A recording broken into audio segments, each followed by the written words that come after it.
Alright, so we're at the ghost tour. We're gonna get it started pretty soon. I'm joined by my brother and his daughter. Buddy, you excited for the ghost tour? Welcome aboard the Trolley of the Oh, Doomed. good God. I am your ghost host, Beauregard Thibodeau. Preemptive salvage engineer, meaning I find things before they're lost, and a disposer of troublesome people. I specialize in in-laws. It took me 6 hours to bury Lol. my in-laws. They wouldn't quit moving. All right, well, now y'all know about me. Let me find out about y'all. Who's first time in Savannah? All right, welcome, welcome. It's such a great place to live. Even the dead don't want to leave here. Who's been here Lol. before then? All right, you have such good taste to come back. Come on. Now, who's been on a ghost tour before? Hey, my name is There's Ricky, you and I've been on a folks. ghost tour before. Well, we've got something for everybody tonight. We are actually going to go into a genuine haunted historic Savannah mansion, the Andrew Lowe House, where Juliette Gordon Lowe, founder of the Girl Scouts, died in 1927. Now, when we're in there, since it's a large group, we're going to divide it into two groups.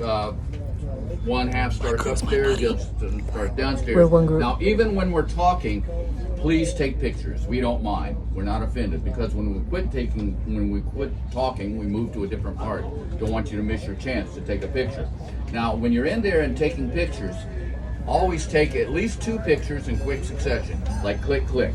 You're more likely to get orbs, and especially do that in the mirrors, because sometimes, just sometimes, you'll get faces looking out of the mirrors that aren't of anybody in the room. Magical Yeah, stuff. seriously. Now, also be going past Colonial Park Cemetery, the oldest cemetery in Savannah. Now, some of these privateers needed extra crew members, and they weren't too picky about how they got them. So they would bribe the bartender. The bartender and the captain would look around, select 4 or 5 unsuspecting young men, and they would put drops of laudanum in their drinks. It's an opium derivative. Basically, it's a roofie. Once those sailors passed out, they'd take them down to the rum cellar, out through that tunnel to a waiting ship, throw them on board that ship. That ship would immediately set sail to the farthest port possible, which would be Shanghai, China. That's why they call it being Shanghai. Now, this is the pirate's house here. Now, notice those 3 windows on the 2nd floor there. You'll never see them lit. You'll never see anybody up there, because it is so incredibly haunted in there. Now, this is also where all the kidnappings took place. Now, in late 1800s, there was a very ambitious young constable, policeman if you will, and he figured if he could capture some of these kidnappers red-handed, that would make his career. So he goes in there in plain clothes, didn't bring any backup because he didn't want to share credit with anybody. And of course, in order not to stand out, he had to have a drink. Well, apparently somebody recognized him, because when he next woke up, he found himself on his way to China in a whole new career. Right, he was Shanghai. It took him 2 years to work his way back to Savannah. Now, a few years ago, Ed and Lorraine Warren came to town. For those of you who aren't familiar with the Warrens, they're very famous in the paranormal community. They were the very first ones to investigate the Amityville horror, and they're responsible for the movies Annabelle and The Conjuring. Well, they came here because, among other places, they wanted to investigate the pirate's house. Well, they made arrangements with the manager for a specific date, and they invited a friend of theirs, a local medium around town, to join them on their nightly excursion there. Well, when that night came up, that medium was running so far behind schedule, he had to have a friend drive quickly to the pirate's house. He hops out of the car, he looks up at those 3 windows I pointed out to y'all. He saw a silhouette of a person in each of those windows.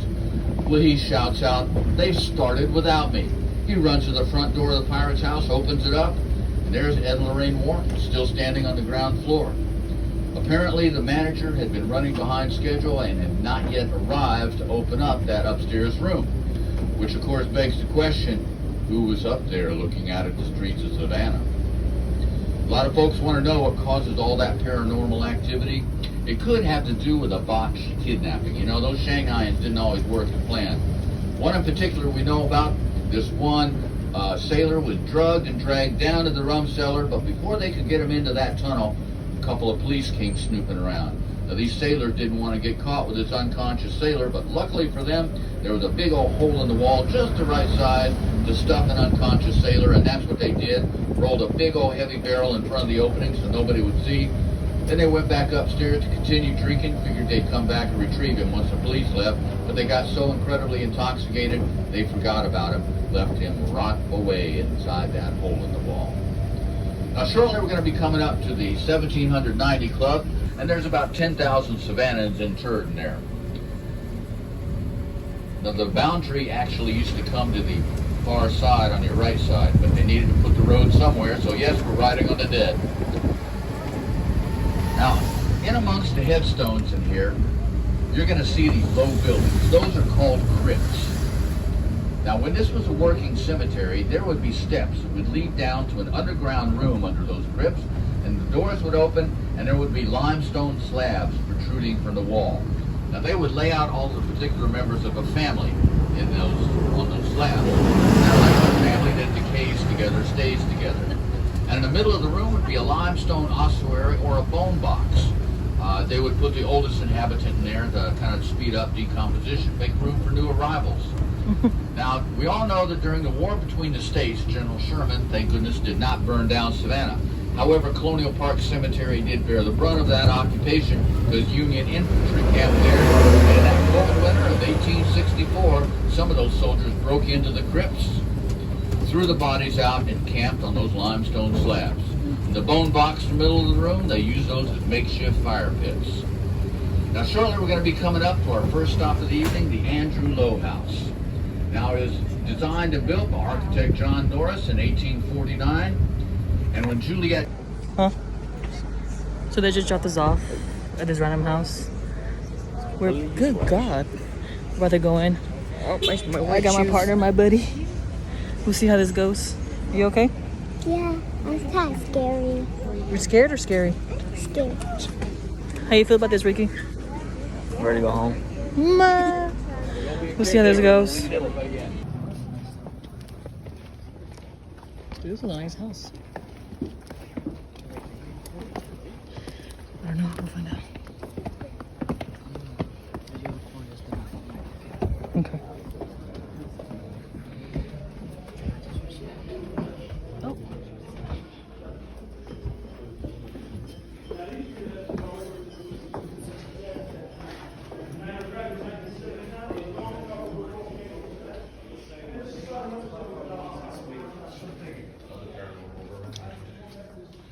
All the way inside.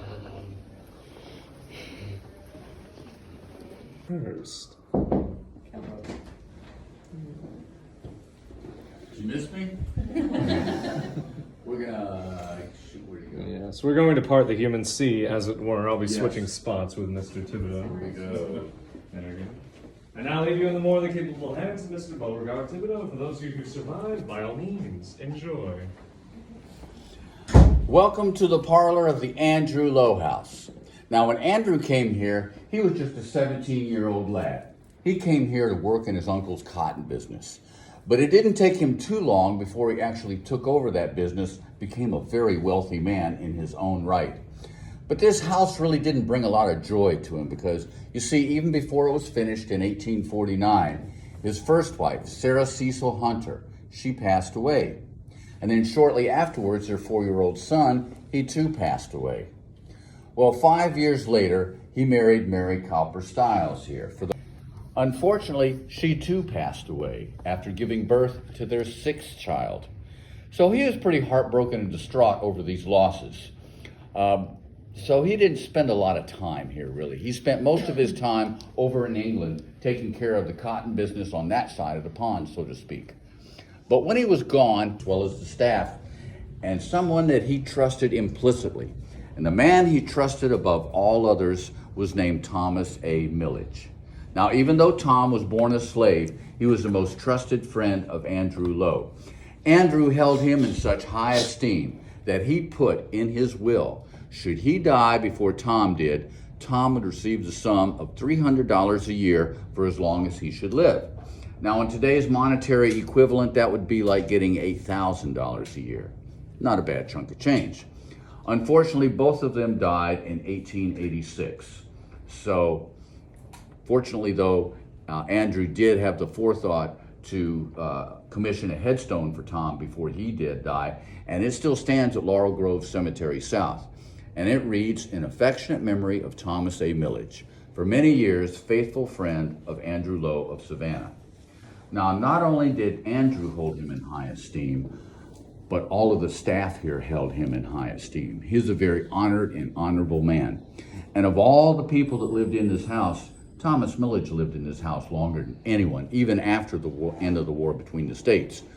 Now, because of this, we think a lot of the activity we attribute to Tom. And there is a lot of activity in his house. I've seen doors opening and closing on their own. Sometimes you'll be standing right next to a door. It'll sound like it just slammed shut. Hasn't moved at all. Now, down below, it used to be servants' quartet. It's like an upright grand piano. Unfortunately, the very design is its biggest drawback because gravity makes it so that it has to be tuned every 4 hours. Now, because of this, they've completely disconnected those strings. However, sometimes when the museum is closed, but there's still staff working downstairs, they will hear the sound of piano music wafting through these two parlors. It certainly couldn't be coming from a dead pianoforte, could it?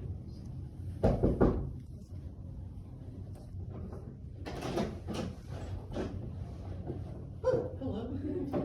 Oh, bless my heart. I have a unicorn here. Hi, how are you? I love unicorns, don't you? Yes. Well, as I live and breathe, you're all breathing, right? How are you? They're mostly breathing. Yeah, that's okay. Maybe we'll get you a little laughing or screaming later on.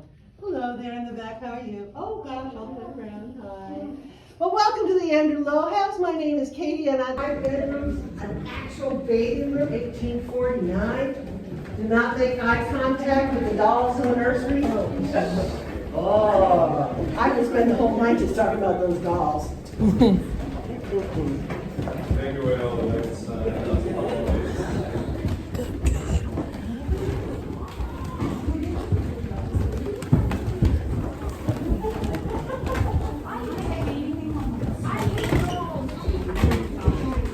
Do the stairs on the break. For real. How does it feel to be in a haunted house? I don't think it's haunted.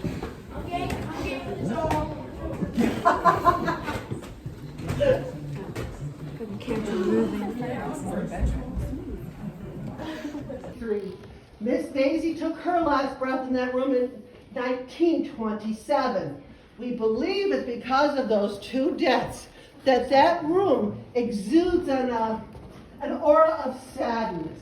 And I can't control what goes between this world and the next. But when circumstances are just right, that room just fills with sorrow. Case in point, the storm was bearing down upon the city of Savanna. So the staff battened the hatches and evacuated. When it came back to assess any damage, one of them was a no-nonsense, don't you dare talk to me about no ghost businesswoman. So imagine her surprise when the two of them opened the door downstairs by the offices to hear the muffled sounds of crying. Well, what they imagined, because they were rather practical folks, is that someone actually broke into the museum during the storm to take refuge. So they set off to find the trespassers. As they came up the basement stairs, the crying got louder. As they came up the grand staircase like we just did, well, the sobbing grew louder and louder and louder. They followed it right to the low bedroom door and they looked inside.